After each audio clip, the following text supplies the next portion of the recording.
morning. Today is November 4th, 2023. Welcome to Bad Road Industries. I'm Marty, and this is Andrew, guest pilot for the day.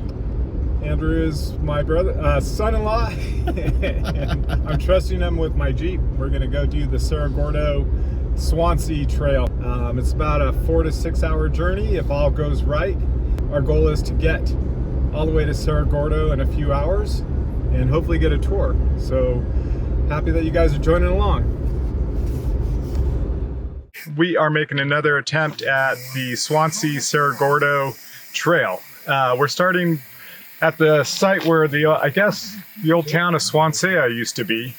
The town was actually named after some other city, I believe, in Wales, and it probably was Welsh miners that came out here in the 1800s. This area was primarily used to process the ore through smelting, and then right in front of me is the Owens Lake, which was a much bigger lake at the time, and they used the steamboats to get the ore down to the other side of the lake, in which it would be loaded onto a stagecoach and make a 200-mile journey to Los Angeles. But anyways, this trail is rated as, I guess, moderate to difficult. I don't see that we're going to have any problem this year like we had the last two previous years with snow, because it is earlier in the year and the mountains look good. So happy that you guys are joining along. We're going to air down a little bit, so we're going to take them down to 22. I'm not running true beadlock, so I don't like to go super low. If I converted these to beadlocks, I could go down to 12 or 14 or something like that. A little interesting bit of information. There's a sign at the start of the trail that says that there's a pretty significant washout at about 2.5 miles up, and that it's very difficult turnaround. So I don't know if that means that we can't get through, or that we can through strategic means that we can still get through. Looking on Onyx Rough Road, it did say it was passable. I don't know, we'll give it a shot. It's half the fun is figuring it out, right? Yeah, I think so. We have winches and we've got high lift jacks. Shovels. Figure it out. Yep. So this is our third attempt at making it all the way to Cerro Gordo. We're sitting at about 3,700 feet right now. Up at the peak, we're going to be hitting about 9,700 feet elevation. Oh, the weather's absolutely beautiful today. You can see that we got the roof open. I love that one-touch sky roof. It is 48 degrees out. We do have seat warmers on, but it's nice having that open air experience. Wouldn't you say, Andrew? It is great. Makes for some good wheeling.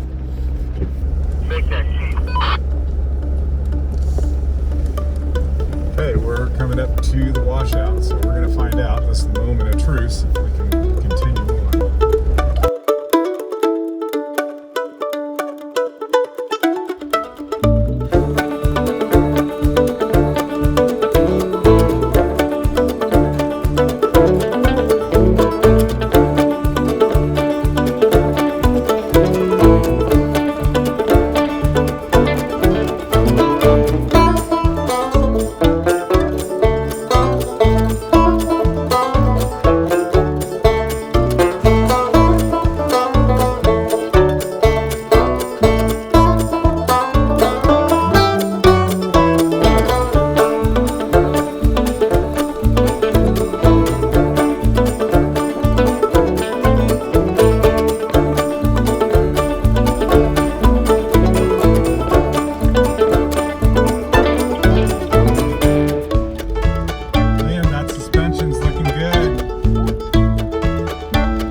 So up on that hill there, the remnants of the salt trams from the 1800s.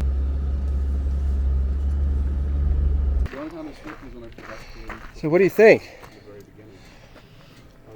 It's really fun. As we venture up this relatively easy trail, you'll see that there's so many beautiful views along the way. Right here, we're at about 5,600 feet above the Owens Lake. I don't think I've seen this much water in that lake for decades. 6,200 feet up the Swansea Trail, having a good time. Got a little technical back there, but even the Forerunner made it, which was really cool. Yeah. But our Jeeps were cranking it out. How's out there on the trail filming? Good. I just, it's a little bit of a workout because I have to run ahead, then run behind, then run ahead. Yeah, get your workout today. That's awesome. Yeah. All right, we're going to be heading up to the salt tram soon, and we'll catch you there. So the trail's a little easy here, so we can talk a little bit about overlanding. So most of the stuff that you've done, Andrew, has been more kind of hardcore rock crawling on the Rubicon. What's your thoughts on this overland type of off-roading in comparison? I mean, any day on the trail is a good day, so I'm up for anything. This is a lot of fun though. Really enjoying the shale. It's nice to feel the tires get a little loose and feel the rig kind of float on the trail. That's fun. It's a little different for me. It's quite a bit smoother than when we're crawling. So I did do a little bit of suspension work on this a couple of months ago. I put heavier duty control arms and as well as a track bar. I put 2-inch spacers on the suspension. I'm running basically all stock suspension with the stock 35-inch tires, which I feel are just fine for overland type travel. I did want just a little more ground clearance. I like the way the stock springs ride.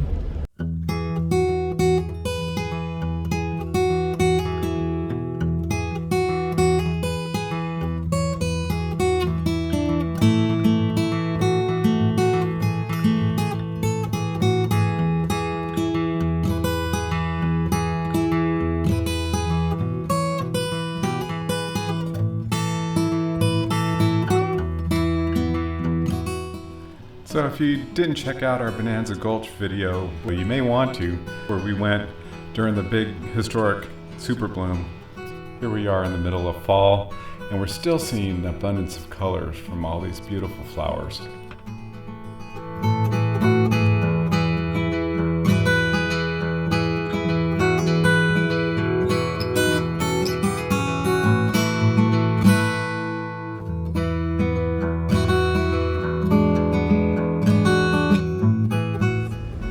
Train's really starting to change. We are now at 6,900 feet elevation, and we're starting to see trees.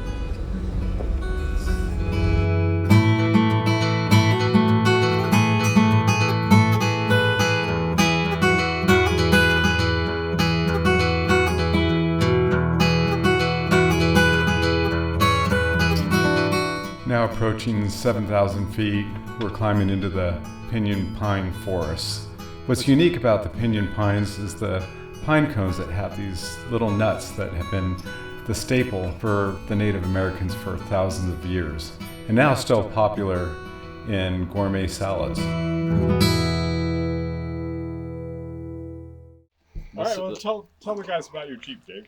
It's a 2022 Extreme Recon 392, mildly upgraded. It's got stock rims and tires, but with true bead lock. I was gonna say, it looks like those bead locks are sitting different than on my Jeep. Yeah, they're true running bead lock. It's got the quick air down tire valves on the thing. It's got some nice rock sliders on the rocker guards. What about the suspension? It's got the Game Changer 3.5 inch. I'm not sure if you can see over here. It's got box reservoir, bypass shocks. It's got the Warren Xeon. How did you get the lettering to match all of your? There's your a gold company, I'll accents? need to look it up, but I actually bought the matching decal for that. They're factory rims, but I had them powder coated. But a lot of people run these tables. you can fold the tables down to Oh, you got the nice one. have lunch. And this is a place when I put the cooler in, there's storage, factory storage under here, but you can't get to it. So this allows you to get into the factory jack and stuff. As we climb up out of the tree line, it reminds me that our other two attempts, this area has been completely covered in snow, making it impassable. I do want to remind you, if you're going to try and do this in the winter, make sure the trail is open. Okay, so we are sitting at about 9250 feet elevation, which puts us right about the peak of our trip. Wow, this view is absolutely beautiful. Yes. What do you think, Andrew? Don't got words. Yeah, Enjoying it. Mountains everywhere, valleys everywhere. It's gorgeous. Now we've reached the summit of the trail at about 9,200 feet, and off to the west, you can see the beautiful Mount Whitney towering at 14,500 feet. And then off to the east is Saline Valley, nearly 8,000 feet below us. We just summited, and now we are on our way down to the salt trams, and that will be the perfect spot for lunch.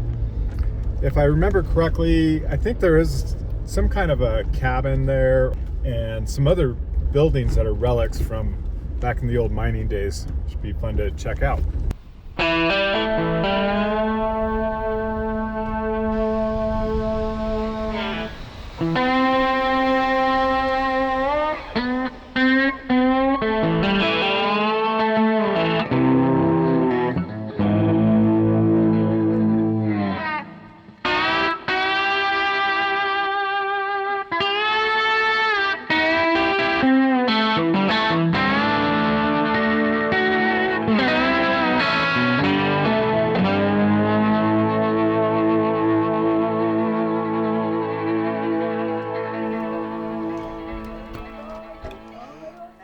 Remember, you got to come back.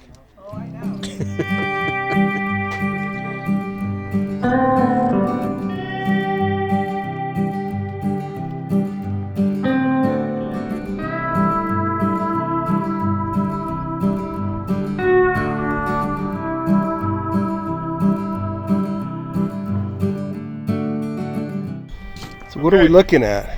So, I'm no mining expert, but from what I understand, I think they were hauling salt up from, I think that's Saline Valley down below, the salt tram, and then going down the other way, they would haul the ore down to So these are Swansea. cables? These are cables, yeah.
Leaving the salt tram, we're making our descent down to Cerro Gordo mine.